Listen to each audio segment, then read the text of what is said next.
আমার এই ছোট্ট মোটো মিনি ব্লগে তোমাদের সবাইকে ওয়েলকাম। তোমরা সবাই কেমন আছো কমেন্টে জানাতে কিন্তু একদম ভুলো না। তোমাদের সবাইকে আমি আগের ভিডিওতে বলেছিলাম যে আমি লাস্ট এক্সামের ভিডিও তোমাদের সবার সাথে শেয়ার করব। তাই আজকে চলে এসেছি তোমাদের সবার সাথে আমার লাস্ট এক্সামের ভিডিও শেয়ার করতে। সেই দিন ছিল লাস্ট ডে, তো সেই জন্য সবার মুখে একটু বেশিই আনন্দ ছিল। তার কারণ একটাই, আজকে পরীক্ষা দেওয়ার পর আর পরীক্ষা দিতে যেতে হবে না।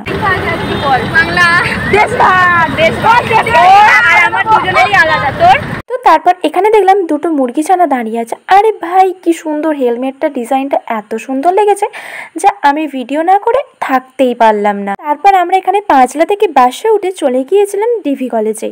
তো তারপর আমার সাথে যা হলো গাইস আর কি বলবো, যে কি রুম নাম্বার চেক করতে গিয়ে দেখি আমার আর আমার বন্ধু দুজনের পড়েছে রুম আলাদা। আমি না ওই জন্য ভিডিও কিছু করিনি, আমি একটু মনটা খারাপ করেই বসেছিলাম। তার কারণ আমি যে রুমে পড়েছি সেই রুমে আমার কোনো বন্ধু নেই, তার উপর হচ্ছে সাবজেক্ট আলাদা। মানে আমার রুমে প্রায় সবার এক সাবজেক্ট, আমার ছিল সাবজেক্ট আলাদা।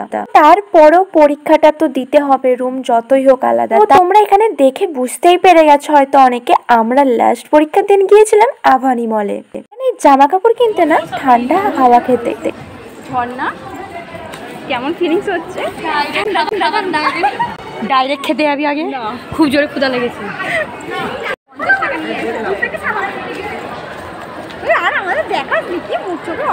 সত্যি কথা বলতে কি আমার এবং আমার বন্ধুদের প্রচণ্ড পরিমাণে খিদে পেয়ে গেছিলো। তার কারণে এক্সাম দেওয়ার পর না খুব পরিমাণে খিদে পায়। তো আমরা প্রথমেই চলে গিয়েছিলাম খেতে। ওই মার্সিদা হাই বল।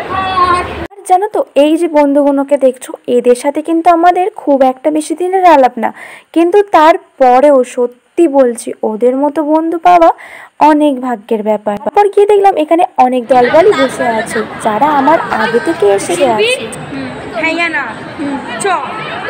এখানে না বেচারা আমার বন্ধু প্রচুর পরিমাণে রেগে গেছিলো, তার কারণ প্রচণ্ড পরিমাণে খিদে পেয়ে গেছিলো। তো তারপর এখানে কিছু খাবার আমরা খেয়ে নিয়েছিলাম।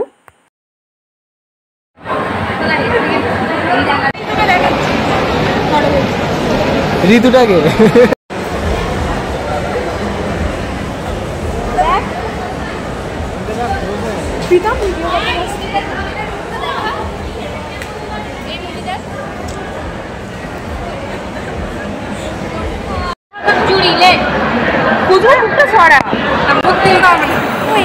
বন্ধুরা বলেছিল ওদের মুখ যেন দেখা না যায়, তাই মুখটা ব্লার করে দিয়েছি।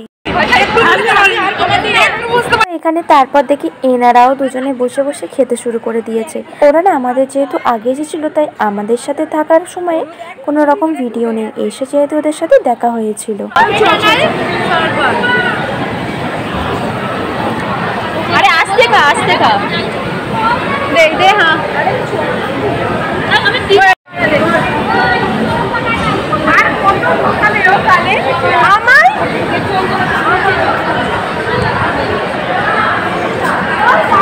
আমরা তারপর তাড়াহুড়ো করে কিন্তু ওখান থেকে বেরিয়ে পড়েছিলাম। তার কারণ একটাই, আমাদের ওখানেই অলরেডি বেজে গিয়েছিল 7:30টার কাছাকাছি। আর তারপরে যদি আমরা আরও লেট করি আমরা কিন্তু যাবার মতো বাস পাবো না। আমাদের যেতে প্রায় সেদিনকে অনেকটা লেট হয়ে গিয়েছিল, প্রায় বলতে গেলে 9:30 বেজে গিয়েছিল। জানো তো যাবার পথে আমাদের সাথে একটা বাজে ঘটনা ঘটে গিয়েছিল। যেহেতু অনেকটা রাত হয়ে গিয়েছিল না, আমরা বাস পাচ্ছিলাম না। তারপরে একটা বাস অনেক কষ্টে পেয়েছিলাম, কিন্তু প্রচুর পরিমাণে ভিড় থাকাতে একটু প্রবলেম হয়েছে। কিন্তু যেতে যেতে বাসটার সাথে আর একটা বাস কম্পিটিশন করছিল, তো তার জন্য আর একটু হলেই হয়তো অ্যাক্সিডেন্টের হাত থেকে আমরা বেঁচে গিয়েছিলাম, নইলে সেদিন যে কি হতো কি জানি।